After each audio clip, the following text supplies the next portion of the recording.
Howdy. Sometimes when you invest, you do what's right, even when you know it's not what you want to do. Recently, I made an offer on a rental on a property that I don't want to make the offer on. And Matt, the lumberjack landlord, purchased a property you didn't want to purchase. So let's go over your purchase that you've closed on, right? And you just didn't Uh, Close, yeah, tomorrow. Well, it gets recorded tomorrow. I signed all the paperwork. tell us about this deal. Oh, it's horrible. It's horrible. So 1031 exchange, and I recognize that my market is not very good. Like this was a couple months back.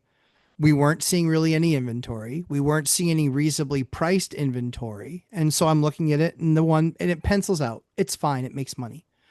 Um, so it makes money. It's in an area where I own other rentals. And it's largely turnkey. Little things like nuances that can be done to it, but it's largely turnkey. So I put everything together. And because we have a 1031 exchange, you have 45 days to name a property. And then you have another 135 days that you get to close on it. So it's 180-day total. But I'd been watching the market, hadn't really seen any good opportunities. There were a couple of properties that I wanted, but I was just like, they're just poorly priced. And I don't know how fast they're going to come down. And I'd had conversations with them, but I hadn't made an official offer. So we're watching those properties, and this particular one is a duplex. And so I ended up negotiating a deal of $429,000 and a $10,000 credit towards closing. So I'm not really bringing anything to closing. So I saved myself $10 there. So I'm $10,000 there. So I'm basically paying $419 for the property. So everything goes through. We get the appraisal. The appraisal is like 460, I think, on the property. So obviously pretty excited. Great. I just created 10% equity. Fantastic. Great. And then over the next 2 or 3 weeks, everybody takes a massive price reduction on the properties I actually wanted. And so I make offers on all those. Both of those, one of those closed last week. The other one closed yesterday. So I own both of those properties now. One of them is my revenge property that I will be talking about on my stream tomorrow night. But one of them is my revenge property, which I love. And then the last one, the last one is the one that's gonna get recorded tomorrow. But it's a duplex, $419,000, 10% equity. And it makes money, but I don't really want another deal. And so now I had the exchange cover the other two, do a cash out refi on both of those, which you can do after an exchange is done. And so then this one I have to take, I don't know, $100,000 and I got to write a check to buy this stupid building. And it's adult monopoly and it's fun. But on this particular one, yeah, I'm kind of like waiting for the amazing thing to like strike me. Like it makes money. It'll make, about 20% or so. And it's a decent property in an area where I own 7 other properties within a 5-minute walk. I still don't want the property. If somebody was like, I'll buy it from you tomorrow for exactly what you paid for it, no cost to you, I'm like, done. Have it. Done. I wouldn't buy it. That sounds like problems people want. Yes, exactly. I would think I'm so. going to have Yeah. this cash flowing asset that I really don't want. Oh, bleh. Like just, yeah, like going into the time of year that we are, like there's already tenants in there, but they're underpriced tenants. So I'm going to make underpriced for the entire winter time. But, I did that on a deal to one of your points, Dion, last year. Or we had done a deal last year that was a lot like what we talked about probably a few weeks ago, which is, hey, if I can see the light at the end of the tunnel and I can see that I'm buying it today and this is the price today and it doesn't really make any money today. However, based on the rent box, they're vastly below market rents. So, and I don't need to do a ton of work to get them to market rent. It's a little bit of work to get them to market rent, or I can still do discounted rent, etc. But we had this place that we bought, and all of the units were 11 and $1,200. It was 4 units. All of them were 11 or $1,200. The building on paper made $300 or so a month after expenses, so it made almost nothing. It made low single digits. But I believe that the units were worth $1,900 to $2,000. The first floors were worth $2,000, and the second floors were worth $1,900. What was really cool is we got our very first vacancy there. They moved out. We didn't even have to advertise the product. And we got someone saying, "Hey, do you have any cheap three bedrooms?" We're like, "Yeah, this." She saw it. She's like, "Holy crap, this is awesome." And the landlord was the one who, at the old landlord, said, "This is actually a two-bedroom unit." I was like, "It's not. It's a three bed." He goes, "Well, no, it's really a two bed." I agree. It's probably a two bed because I'm not going to argue with the guy and have him go, "Yeah, it's probably a three bed." So we turned it into a three bed, not doing any additional work, and the woman got a lease for $1,900 a month. We're making $800 a month more. We will make more money in the first 3 months that she rents there than we made the entire year last year because because I knew what the asset was worth, I knew what the rent should be, and you're willing to make that type of an investment. But yeah, that's why. So I bought a property that I absolutely couldn't care less about and paid $100,000 to do so. And it's a cash flowing asset. But yeah, I own a property that whoopity doo don't really care about.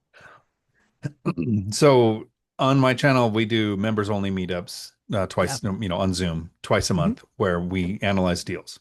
Yes. My preference is somebody brings a deal from a market that I don't know Yep. because I'm not analyzing it saying buy this or don't buy this. I'm Yep. analyzing saying if I was looking at this, what would I look at? And so we go through really from top to bottom. We identify what we're looking at. Is it single family, Frankenstein multifamily, a small multifamily? Is it, house with ADU? Because listing agents don't always follow the same cookie cutter Sure. explanation of what the property is. You have to do kind of little searching to figure that out. And then we look at where it is. We go to the map, we expand it out. We look, is there anything with a smell? Is there anything with a sound? Is there something that can make this a bad rental?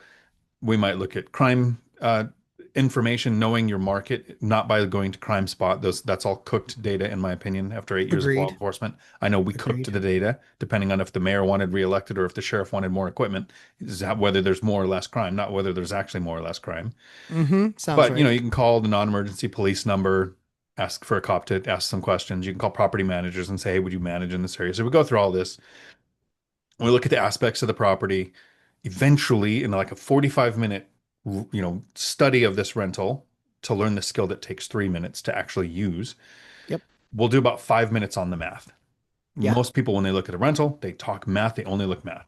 So we look at what aspects of the property will help limit tenant turnover. So side by Sure. sides, preferable to over under, fenced Hmm. yards, all the list of boxes that I want to check.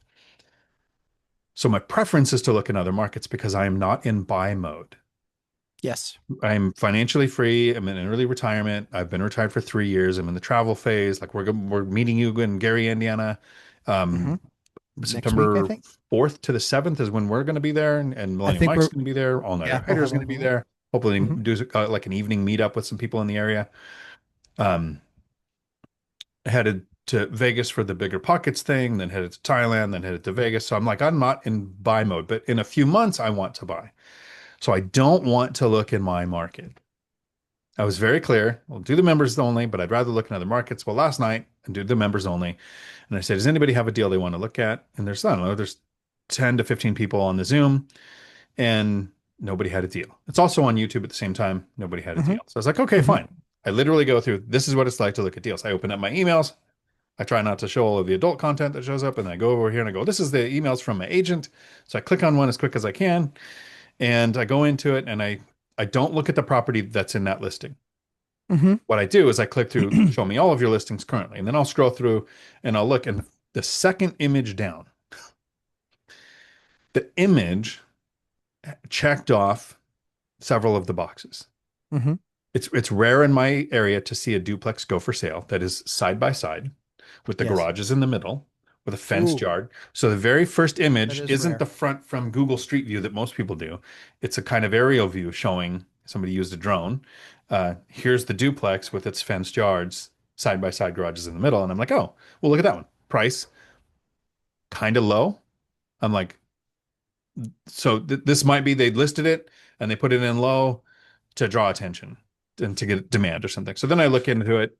We go, it's got washer dryer hookups. Nice. Uh, thinking of any other box got dishwasher in Nice. Washington. That's for me, it's a requirement. I don't own Yep. rentals that don't have dishwashers or washer dryer hookups. Uh, it's 2 bedroom, 1 bath each side. I do a quick rent study. I kind of know the rents.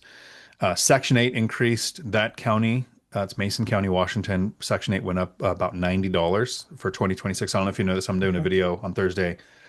Section 8 rentals information has come out for 2026. It's available on Good. the HUD now today. It usually doesn't come out. They're not required to have it till October 1st, but it's out now. Correct. Yeah, And so it's you out can check early. your county, see what's going on. Um, so I go, Section 8's gone up. That's going to impact rents about the middle of next year when leases start to renew. It doesn't happen January 1st when it goes into effect. It happens when leases renew. So I'm Okay. doing my rent study and I go very conservative numbers. I go $100 lower on each side than what I was planning. It's got a decent return. At their asking price, it's basically break even. But here's the tricky part. Um, why I kind of don't want the property. Why I'm going to make the offer because it makes sense. At their asking price, it's break even, but it's been on the market 170 days. Ooh. So this isn't they put it on with low amount. They said let's list it and see what we get. This has been on there. They're trying to sell it. It's currently used as a business for transitional housing. So I don't know if it's Okay. from rehab or from prison or Yep. whatever, but that's a barrier to most investors. You don't have Yes. home buyers trying to buy duplexes. So I looked at it and I thought, where does the math make sense? It's been on. This is time for a disrespectful offer, which one of the people in the members only said, this is the time for a disrespectful offer. So It I did the is. math. Yep. At about $100,000 off, it's a screamingly good deal. At like 90,000, it's a good deal. At like 80,000, I'd probably still take it. So I did a 100,000 off offer. And because of having to deal with how do you end transitional housing, or do I want to own a business like that and see how it works? I don't know yet. I haven't looked into it. How many months, like you, how many months or a year would it take to stabilize this to get it to the market rents Yeah. where it is a really good deal, especially at that price? So in the members only meeting, I opened up my email and I scripted out my email to my agent, copy paste. Here's the MLS listing that I'm looking at.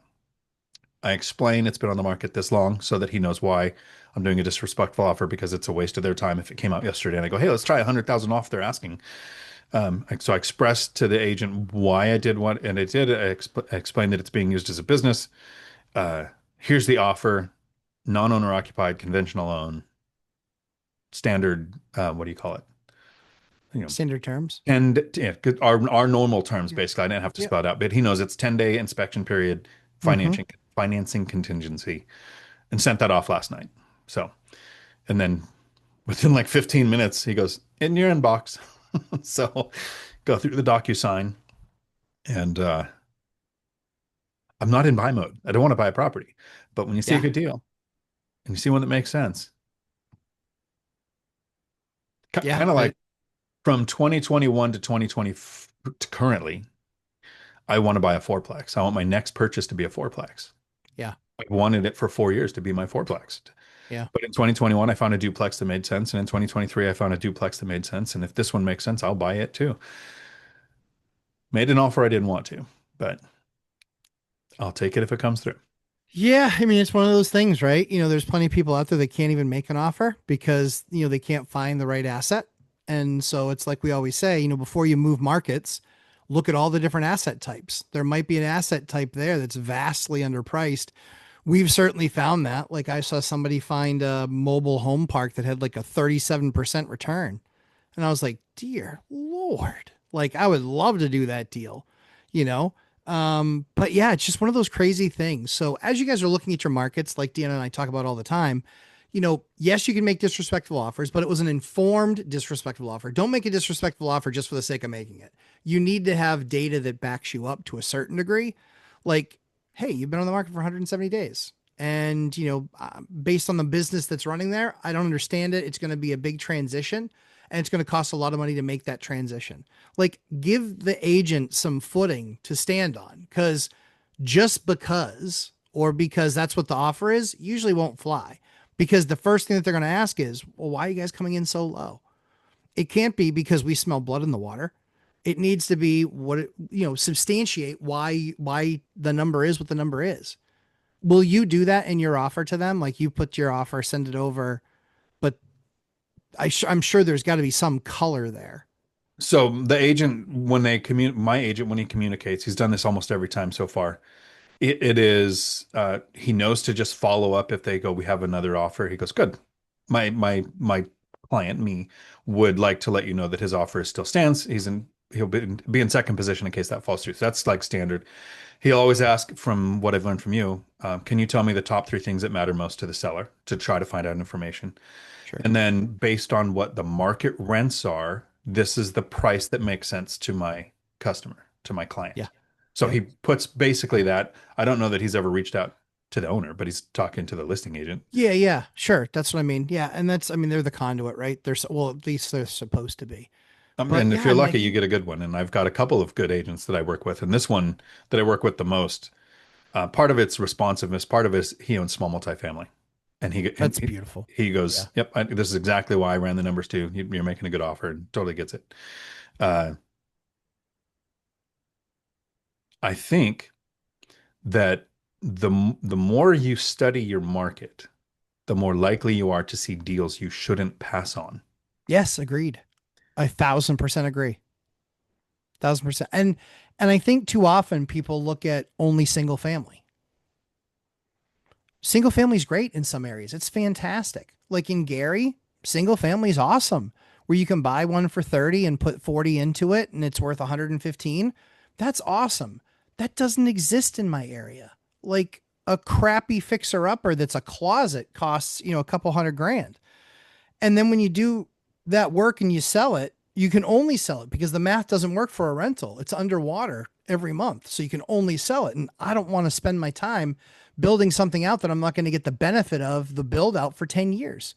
Like the stuff that we did 10 and 12 years ago now, we still average only a couple of calls a year, 2 or 3 calls a year. That's it. The ones that we get the calls on are the ones that we didn't do the work. And so now it's like we just realize when we do something, we do it right so we don't have to get the calls. And we've spent this year fixing a lot of that stuff and stuff that we bought to make sure that we reduce the number of calls that we get in 2025 or 2026. We are tracking. We will get fewer calls next year with the same amount of properties or calls per property. We will get a lower number for sure. Yeah, it sounds like you need to do a good 80/20 study Yeah. on some of the type of tenants that you've been trying to diversify with in the last few years and go, yeah, diversification is nice, but is this headache worth it? Because I think our markets are very different when it comes to certain clients.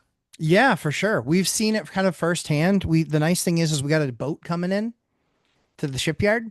So we know that they'll need housing for probably a couple of years. And they're fantastic guys, and I say guys because, yes, most of them are guys. So Uh, when you have a boat and come into the shipyard, do you know who most of your clients are going to be? Most of your tenants are going to be? they're going to be Navymen usually. Usually, a lot of so I'm at the Bremerton base, and whenever we Yep. have a ship come in here, we get a flood of the civilian contractors that have been living on base Yeah. that now have to make room for the sailors, the Interesting. Okay. active So, duty service members that come out. Yep, so they kick those people out. correct. They got it. Yeah. So we've had a lot of, it's interesting because we've had a lot of, Navy guys. We've had a lot of Navy guys, which has been great. And but the civilians too, we get a decent amount of those as well. But yeah, to your point, I wasn't aware that they kicked them out, but I mean, cool. Yeah, it's something good to be aware of when you Yeah. start having applicants all of the sudden. Like the demand surges and they're not in the Navy. You go, why would the Navy impact? That's because there is maybe that's different at the Bremerton base and they just have more housing that they do that with. Maybe your post doesn't do that as much.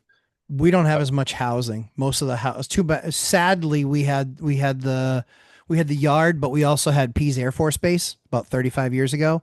They left, and that was like that killed our economy. Like 91, 92 for us was the national bad, but it was locally horrifically bad.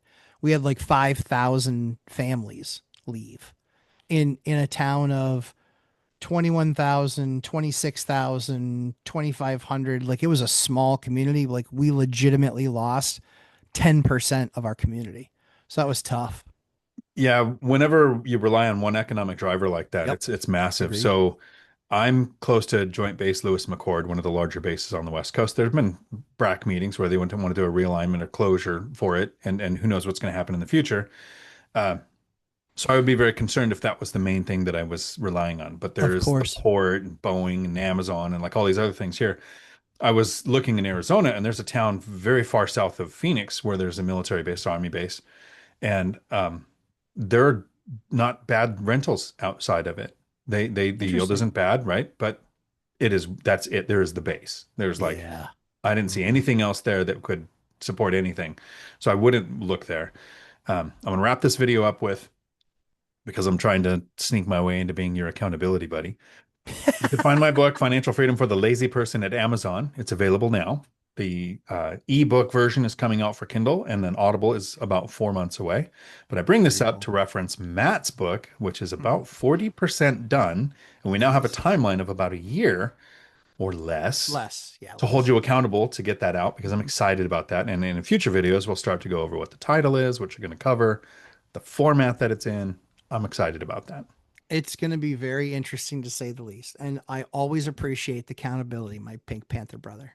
So, I will never take credit for it, but I feel like I've contributed to being your retirement accountability buddy with the Pink without a Panther doubt, meme. without a doubt. And now that that company has shifted greatly, and so it was nice to get out when I did. I experienced the same thing. Everybody have a week full of amazing. Bye.